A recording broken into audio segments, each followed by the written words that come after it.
नमस्कार साथियों। हर चुनाव महत्वपूर्ण होता है, ऐतिहासिक होता है और जीतने वाले और हारने वाले सबके लिए कुछ न कुछ वो सिखा कर जाता है। जम्मू कश्मीर में 10 साल बाद एक चुनाव हुआ। जिन परिस्थितियों में हुआ वो आपके सामने है। कैसे जम्मू कश्मीर को बेइज्जत किया गया, राज्य का दर्जा छीना गया, वो आपके सामने है। और कैसे केंद्र सरकार ने रूल बाय प्रॉक्सी अपने लेफ्टिनेंट गवर्नर के माध्यम से किस तरह से जम्मू कश्मीर में भ्रष्टाचार, कैसे वहाँ के स्थानीय नागरिकों की न सुरक्षा का ध्यान रखा, न रोजगार का ध्यान रखा।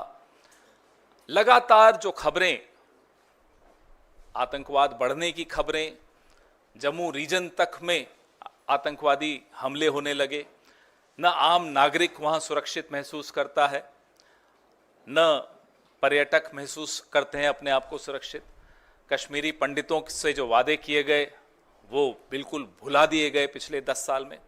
ये सब इन परिस्थितियों के बीच में जम्मू कश्मीर में एक चुनाव हुआ, ऐतिहासिक चुनाव था और जम्मू कश्मीर के बाशिंदों ने एक स्पष्ट जनादेश दिया।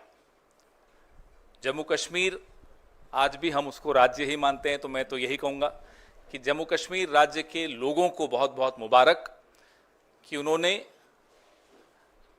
इस चुनाव में बढ़ चढ़कर हिस्सा लिया और करारा जवाब दिया उन लोगों को जिन्होंने जम्मू कश्मीर को की इज्जत को रौंदने में कोई कसर नहीं छोड़ी थी। जैसा कि आप सब जानते हैं, पूर्ण राज्य का दर्जा छीनकर यूनियन टेरिटरी बनाना अपने आप में अप्रत्याशित था। हरियाणा में चुनाव हुआ जिसके नतीजे बिल्कुल अप्रत्याशित हैं और यहां तक कि यह भी कहेंगे कि अस्वीकार्य हैं। जिस तरह की शिकायतें लगातार आ रही हैं, अभी हम जयराम रमेश जी और मैं जिस कमरे में बैठे थे वहां भी लगातार शिकायतें, हमारे नारनौल के कैंडिडेट राव नरेंद्र सिंह हो गए या पानीपत के कैंडिडेट हो गए, 3 जिलों से, हिसार, महेंद्रगढ़, पानीपत, यहां से लगातार शिकायतें आ रही कि कैसे बैटरीज जो मशीन की थी वो 99% थी और जिन मशीनों की बैटरीज 99% थी उन मशीनों में नतीजा एक आया, हमें हराने वाला नतीजा आया। और जो मशीनें नहीं, जिनको छेड़ा गया, जिनकी बैटरी 60-70% जो स्वाभाविक है होनी चाहिए थी, उसमें हम जीत रहे हैं हमारे कैंडिडेट। तो हम ये सारी शिकायतें इकट्ठी कर रहे हैं। हमारे कैंडिडेट्स ने वहाँ रिटर्निंग ऑफिसर्स को शिकायतें दी हैं और दे रहे हैं अभी, लेकिन आने वाले कुछ दिनों में ये सारी शिकायतें लेकर हम चुनाव आयोग में जल्दी ही जाएंगे और अपनी शिकायत वहां दर्ज कराएंगे। इस तरह का नतीजा कहीं भी धरातल पे नहीं दिख रहा था। आप लोग भी गए, हम लोग भी गए, सब घूम रहे थे। कोई ये नहीं मान सकता कि हरियाणा में इस तरह का अप्रत्याशित नतीजा आएगा। हम सब अचंभित हैं। ये अगर एक लाइन में इसको कहा जाए तो ये तंत्र की जीत है और लोकतंत्र की हार है। हम इसे स्वीकार नहीं कर सकते। जयराम रमेश जी से मैं आग्रह करूंगा कि इस प्रेस वार्ता को आगे बढ़ाते हुए अंग्रेजी में अपनी बात रखें।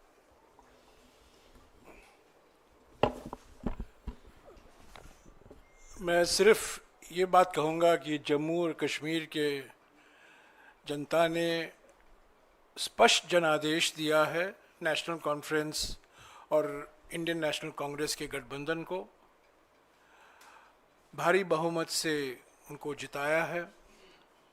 सरकार बनेगी, साझा कार्यक्रम होगा और पूरा प्रयास किया जाएगा। हम पीछे नहीं हटेंगे। इस गठबंधन सरकार की प्राथमिकता यूटी को फिर से पूरे राज्य का दर्जा मिलना ज़रूरी है और यही प्राथमिकता होगी। और भी मुद्दे हैं, विकास से जुड़े हुए मुद्दे हैं। साझा कार्यक्रम, दोनों पार्टियों के मैनिफेस्टो भी है, साझा कार्यक्रम भी तैयार किया जाएगा और एक पारदर्शिता से जवाबदेही और संवेदनशील सरकार, एक गठबंधन जम्मू और कश्मीर की जनता को देगी। हरियाणा के संदर्भ में हमने चुनाव आयोग से आज दोपहर से लगातार शिकायत कर रहे हैं, उनसे जवाब भी आया है, उस जवाब का जवाब भी मैं दे रहा हूं और उसके बाद भी 3 या 4 जिलों से बड़े गंभीर शिकायत आए हैं। वो सब कल या परसों हम चुनाव आयोग के सामने पेश करेंगे। पर मैं फिर से दोहराना चाहता हूं, हरियाणा के चुनाव के नतीजे अप्रत्याशित हैं, आश्चर्यजनक हैं और इसको हम स्वीकार नहीं कर सकते, क्योंकि ये लोकतंत्र की हार हुई है और तंत्र की जीत हुई है। इसके ऊपर मैं आज कुछ नहीं कहूँगा। जब हम सारे शिकायत इकट्ठा करके चुनाव आयोग से समय मांगेंगे, हम उम्मीद करते हैं कि वो समय हमें मिलेगा। कल या परसों तक हम उम्मीद करते हैं कि हम चुनाव आयोग के सामने एक विस्तार से, जो अलग अलग ज़िलों से, अलग अलग असेंबली कंस्टिट्यूएंसी से शिकायतें आई हैं, कुछ आज हमने इलेक्शंस कमीशन के सामने रखा था, पर और भी हैं और बड़े गंभीर मुद्दे हैं ईवीएम को लेकर। और जिस तरीके से एक माहौल पैदा करने की प्रयास की गई, दबाव स्थानीय अधिकारियों पर लाया गया और जहां जिन जिन सीटों में हमारी हारने की कोई गुंजाइश नहीं थी, वहां हम हारे हैं। मैं समझता हूं ये नतीजा लोक भावना के खिलाफ है, जो जमीनी हकीकत है और सभी ने ये हकीकत को महसूस किया है। ये नतीजा उसके खिलाफ जाता है। I will just repeat this in English very briefly. The people of Jammu and Kashmir have given a clear, decisive, convincing mandate to the National Conference, Indian National Congress Alliance. The priority for the alliance government will be the restoration of full statehood for the Union Territory of Jammu and Kashmir. Of course, we have our manifestos, we will have a common program, and both the National Conference and the Indian National Congress are duty-bound to give a government, an administration that is responsible, responsive, accountable, and transparent to the people of Jammu and Kashmir. I just want to say that the people of Jammu and Kashmir have defeated the mischievous designs of the BJP to engineer a majority of its own. Till yesterday, this effort was being made, but today, I think the people's verdict has come out very clearly, and the moves of the BJP and those who were managing the elections to somehow cobble up a majority has been defeated. As far as Haryana is concerned, all afternoon I have been in touch with the Election Commission. The Election Commission has replied to my complaints. I have replied to the reply. We have received very serious complaints on the process of counting, the functioning of EVMs in at least 3 districts. In at least 3 districts. There are more that are coming in. We have spoken to our senior colleagues in Haryana, and this information is being collected. We hope to present this in a consolidated form to the Election Commission tomorrow or day after. We will seek time, but I just want to reiterate that the results in Haryana are totally unexpected, completely surprising and counterintuitive. It goes against ground reality. It goes against what the people of Haryana had made their mind up for, which was for change and transformation. I think under these circumstances, it is not possible for us to accept the results that have been announced today. Serious questions have been raised by our candidates. We will bring it to the notice of the Election Commission. And what we have seen today in Haryana is, I think, a victory for manipulation, a victory for subverting the will of the people, and it's a defeat for transparent democratic processes. So I will only say this, but the chapter on Haryana is not complete. It will continue. The chapter in Jammu and Kashmir, of course, there will be a coalition government. And as I said till yesterday, various attempts were being made to ensure that the majority will not come to the INC-NC coalition, but the people of Jammu and Kashmir have given a very clear mandate for this coalition government. Thank you. Sir मेरा सवाल sir आपको नहीं लगता कि आप ये कह रहे हैं कि जम्मू कश्मीर के अंदर कोalition को मैंडेट मिला, लेकिन 38 सीटों में से कांग्रेस सिर्फ 6 जीत पाई है, 6 पे ही आगे चल रही है, आप लोगों के खाते में उतनी ही आई, वहाँ पर एज ए पार्टी आप लोगों को नुकसान हुआ है। और आपके जो कोलिशन पार्टनर्स हैं शिवसेना की तरफ से, जो उनकी सांसद है, उन्होंने कहा जहाँ पर भी कांग्रेस की बीजेपी से सीधी लड़ाई होती है वहाँ पर कांग्रेस उनको नहीं हरा पाती, अलायंस के साथ ही हरा पाती है।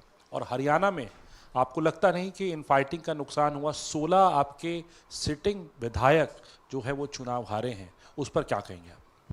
हरियाणा के बारे में जो कुछ हमें विश्लेषण करना है ज़रूर हम करेंगे, पर पहली बात, हमें इलेक्शन कमीशन तक जो शिकायतें आ रही हैं अलग अलग ज़िलों से वो पहुंचाना है। हमने क्या किया, क्या नहीं किया, गलती कहाँ हुई, इसका विश्लेषण ज़रूर होगा, इस पर चिंतन ज़रूर होगा, बहस ज़रूर होगी, एक समिति का भी गठन होगा। ये प्रथा रहा है कांग्रेस पार्टी में, और सबसे बातचीत करके ही ये विश्लेषण होगा। पर अभी विश्लेषण का वक्त नहीं है। अभी सबसे महत्वपूर्ण बात ये है कि हमसे जीत छीना गया है, तंत्रों का दुरुइस्तेमाल हुआ है, दुरुपयोग हुआ है, और लोगों की जो भावना थी, और सब ने ये महसूस किया कि ज़मीनी हकीकत बदलाव के पक्ष में था, परिवर्तन के पक्ष में था, और आज वो परिणाम जो आया है उसको नहीं दर्शाता। तो प्राथमिकता हमारे लिए ये है, विश्लेषण ज़रूर होगा। जम्मू के बारे में जो आपने सवाल किया, मैं स्वीकारता हूँ कि हमारा प्रदर्शन जम्मू में और बेहतर होना चाहिए था। इसके भी कुछ कारण हैं, उस पर भी चिंतन होगा, विचार विमर्श ज़रूर होगा। पर महाराष्ट्र में मैं याद दिलाना चाहता हूँ कि लोकसभा चुनाव में कांग्रेस पार्टी पहले स्थान पर थी, और गठबंधन का एक धर्म होता है, जो हमारे आपस की बात होती है हम एक दूसरे से बोलते हैं, मीडिया के द्वारा हम नहीं बोलते हैं। हम गठबंधन में हैं महाराष्ट्र में, उस गठबंधन को मजबूत करना हमारा कर्तव्य बनता है। हम कुछ नहीं कहेंगे हमारे गठबंधन के साथी दलों के बारे में, पर जो चुनाव के नतीजे आए हैं हरियाणा को लेकर, उस पर कई सवाल, गंभीर सवाल उठे हैं। उसको आगे ले चलना ईसी तक और ईसी के साथ बात करना हमारा फ़र्ज़ बनता है। अगले 2-3 दिन में हम वो करेंगे। और जम्मू और कश्मीर में शीघ्र ही हम उम्मीद करते हैं कि एनसी और आईएनसी गठबंधन सरकार बनेगी, एक साझा कार्यक्रम तैयार किया जाएगा और जो जनता की उम्मीदें हैं उसको पूरा करने की पूरा प्रयास करेंगे। और उसमें पहले स्थान पर जम्मू और कश्मीर को पूर्ण राज्य का दर्जा वापस लौटाना है। इसके लिए एनसी भी वचनबद्ध है और इंडियन नेशनल कांग्रेस भी वचनबद्ध है। हाँ, इधर पवन ने जो कहा कि जम्मू कश्मीर में जो आपने फैक्टर्स गिनाए वो सब सही थे, उसके बावजूद एक लग रहा था कि आपकी clear road ahead to victory है जम्मू में, जहाँ पर बीजेपी बहुत डाउन एंड आउट थी। क्या ये सच है कि जो रिपोर्ट्स वहाँ से आ रही हैं कि आपका पार्टी यूनिट, आपके लीडर्स, यहाँ तक कि आपका general secretary incharge of Jammu Kashmir completely compromise थे और उन्होंने बीजेपी से सकम करके, कॉम्प्रोमाइज़ करके ये हार आपके हाथ में दी है? क्योंकि 6 सीट में ये अभी आगे हैं और कितना गिरेगी पता नहीं, या ऊपर होगी, पर ये जो सिचुएशन है, जो आपने बीजेपी को विक्ट्री दी है जम्मू में, ये आपकी पार्टी के लोगों ने दी है। क्या इसे आप एग्री करेंगे? जैसा कि मैंने कहा, जीतें या हारें, उस पर तुरंत प्रतिक्रिया देना ना केवल गलत होता है, वो प्रतिक्रिया सही भी नहीं होती। बिना विश्लेषण के, बिना सबसे इनपुट लिए, बिना सब कार्यकर्ताओं से बैठक करके उनके विचार जाने, मैं नहीं मानता कि इस तरह की किसी प्रतिक्रिया पर हम कोई मोहर लगा सकते हैं। सर, अरे पूछ लीजिए।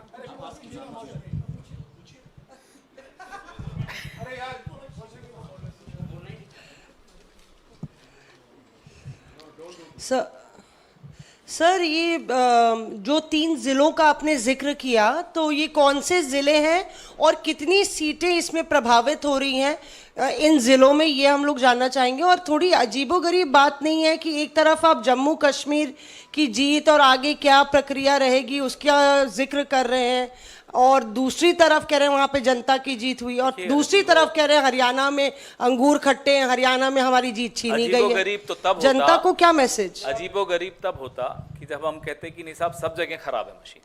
हम पूरे हरियाणा के लिए भी नहीं कह रहे कि सब जगह खराब है। हम नारनौल असेंबली का ही अगर आपको उदाहरण दें तो साफ, और ये कोई कोइंसिडेंस नहीं हो सकता, साफ सामने दिखता है, आंकड़े हैं, सब मशीनें सामने रखिए।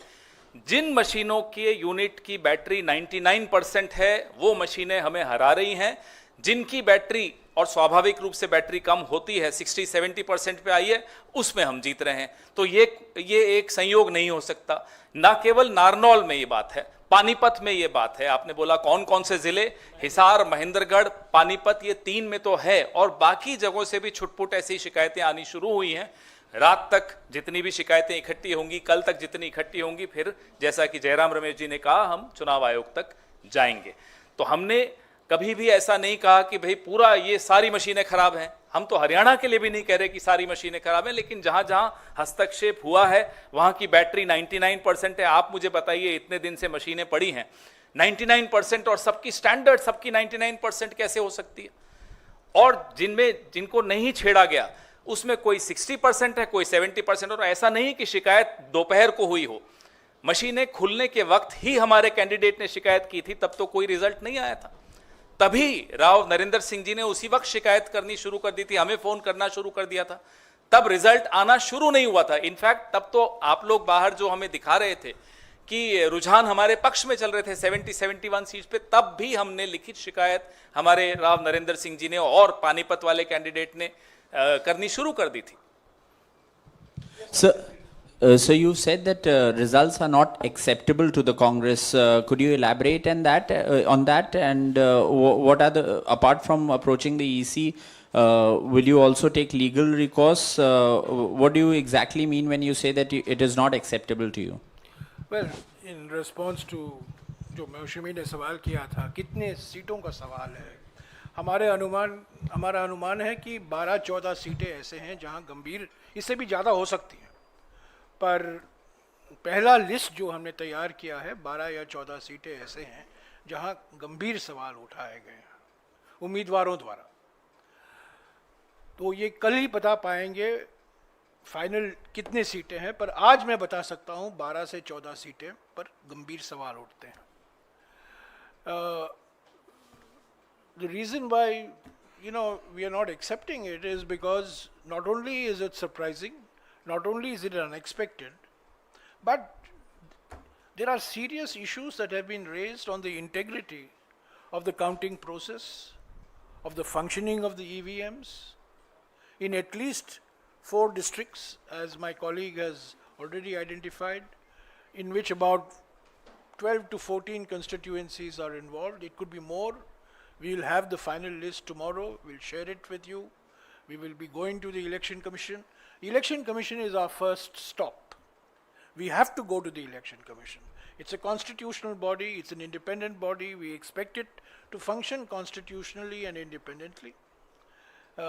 And so we will be seeking time from them. We hope to get time from them. We hope to submit our list of detailed complaints to them. And then afterwards, whatever is required to be done will be done. But as of today, we cannot accept the fact that the results reflect the proper functioning of our democratic system. There are serious questions on the integrity of the instruments of the system, namely the EVM, and also the extraordinary pressure that has been brought to bear on local administration officials. Remember, Haryana has been a double-engine government, so it's a double-engine pressure.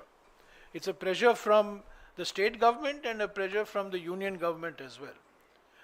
So there was an environment in which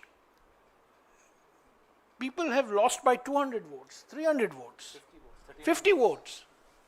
People who are leading, who had healthy leading margins, have ended up losing by 100, 200, 250 votes.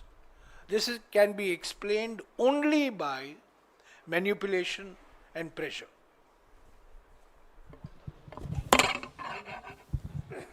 Sir, अब तक आपके पास जो तथ्य सामने आए हैं, क्या इस नतीजे पर आप पहुंचे हैं कि कोई सुनियोजित ढंग से कोई ईवीएम में गड़बड़ी की गई है? क्या आप ऐसा कोई नतीजे पे पहुंचे हैं कि कोई सुनियोजित ढंग से हुआ है ऐसा कुछ, या अभी उसमें देखना बाकी है कि ईवीएम में गड़बड़ी कोई बड़े पैमाने पर की गई है?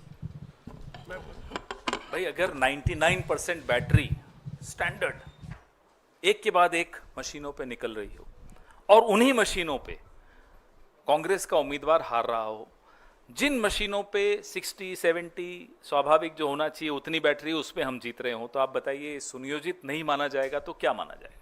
ये नतीजे सवाल खड़े करते हैं और इन सवालों को ढूंढना हम सबका राजधर्म है। हम सबको इस लोकतंत्र को बचाने के लिए इन सवालों का जवाब ढूंढना चाहिए, आपको भी और हमको भी। आप समझे, ये साजिश समझे, जहां 99% बैटरी है वहां बीजेपी की जीत होती है, और जहां 70% के नीचे बैटरी है वहां कांग्रेस की जीत होती है। ये संयंत्र नहीं है तो और क्या है?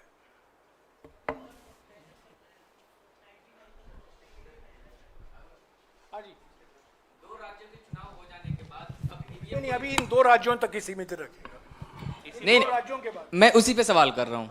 2 राज्यों के चुनाव हो जाने के बाद परिणाम भी आ गए हैं, तो ईवीएम को लेकर के क्या मत हैं आपके? नहीं, यही तो बात कर रहे हैं हम लोग। चलिए, और कौन, और कोई सवाल? हाँ जी,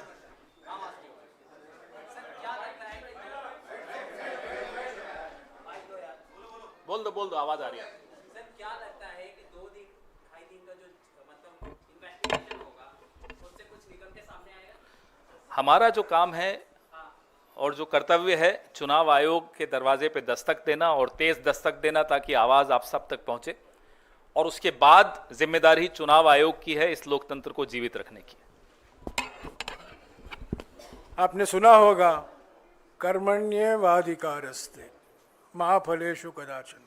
हम अपना कर्म निभा रहे हैं, अपना धर्म निभा रहे हैं। शिकायत करना हमारा फर्ज बनता है और हमारा लोकतांत्रिक अधिकार भी बनता है।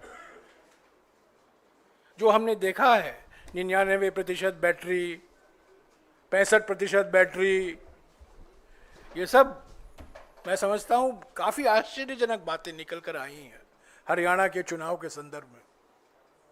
और मैं फिर दोहराना चाहता हूँ, ये आश्चर्यजनक नतीजे हैं, अप्रत्याशित नतीजे हैं और लोगों की भावना के खिलाफ ये नतीजे हैं। जो माहौल था, जो ज़मीनी हकीकत था, उस माहौल के खिलाफ है।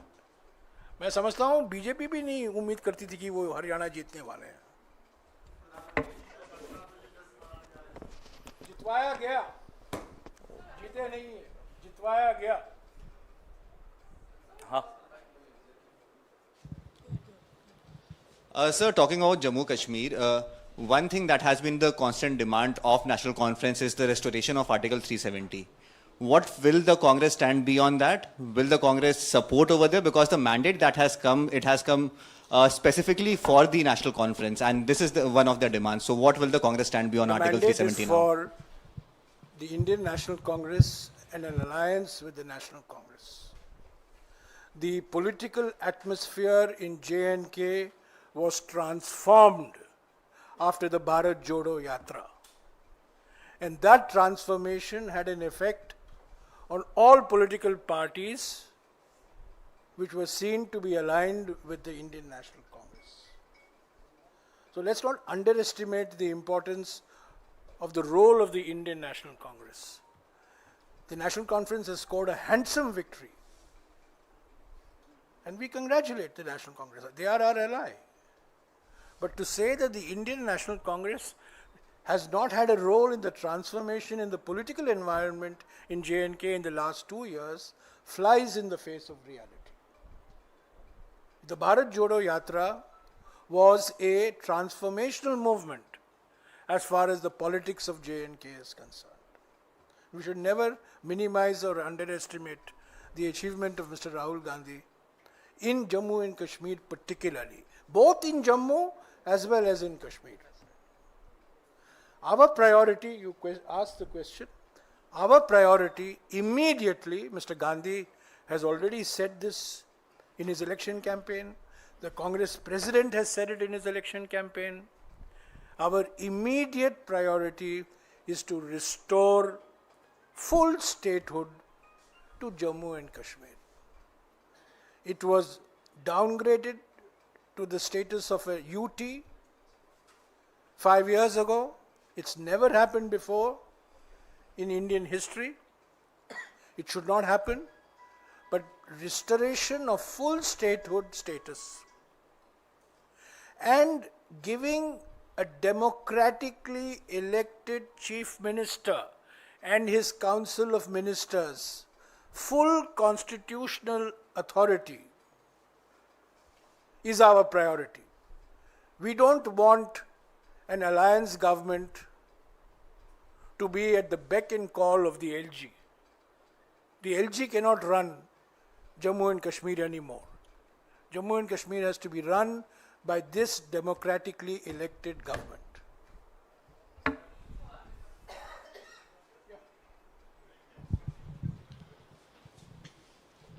Sir, that the Congress candidate from Jeend, his name is Bijender Singh, we just got his bite and he's stating he's lost the election by 32 votes. You were mentioning that a lot of elections have been lost in very thin margins.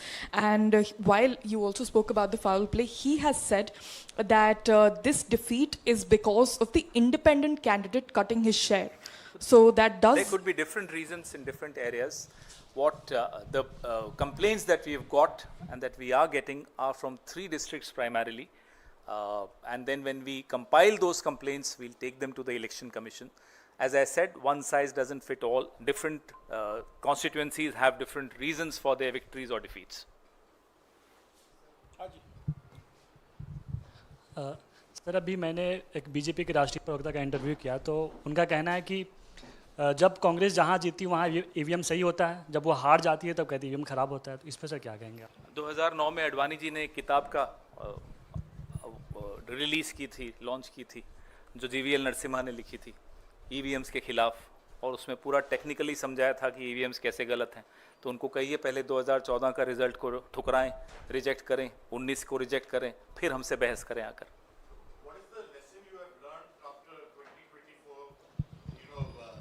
Lok Sabha elections, the fact that the Congress did reasonably well, and now having all eggs in one basket, allowing infighting to take place, and are not really reading the writing on the wall that you have to have a house in order. If there was any lesson that was learned in 2024 was for Congress to be united and fight together. What was the reason? Because we saw Selja speaking out, we saw Huda there. Could you kindly explain to us why the Congress has shot itself on its foot? The writing on the wall was the Congress will come back to power. That was the writing on the wall. That has been deliberately erased. The writing on the wall was very, very clear to anybody who was willing to read the writing on the wall. Why did it happen? But there are people who are experts in replacing walls. They just replace the wall. Or machines. Or in this case, machine. So I have already explained, I don't think you were there when I was explaining, that as far as the results are concerned, Haryana result, our first priority is to collate, consolidate all the complaints that have come from candidates from the 3 districts today. There will be other complaints, and we hope to submit this to the Election Commission tomorrow evening or day after. That is our immediate priority. Simultaneously, of course, we will sit and introspect why the result went the way it did. It was everybody's expectation that the Congress would win comfortably in Haryana. I think all I can say is that the Congress has been made to lose. Congress has not lost. Congress has been made to lose in Haryana. And you have not heard the last of the Haryana result.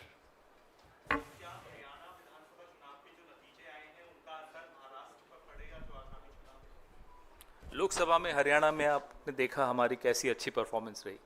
कभी भी किसी एक नतीजे को दूसरे नतीजे से तुलना नहीं करनी चाहिए। यही हम सीखे हैं पिछले 20-25 साल। बिल्कुल नहीं, जोश बढ़ गया है। हमारे कार्यकर्ताओं में रोष भी है, गुस्सा भी है, और हमारे समर्थकों में भी पूरा रोष है। अगर कोई ये सोच लेता है कि हमारे हाथ से जीत छीन सकता है, तो आने वाले चुनावों में उसको जवाब मिलेगा। Thank you.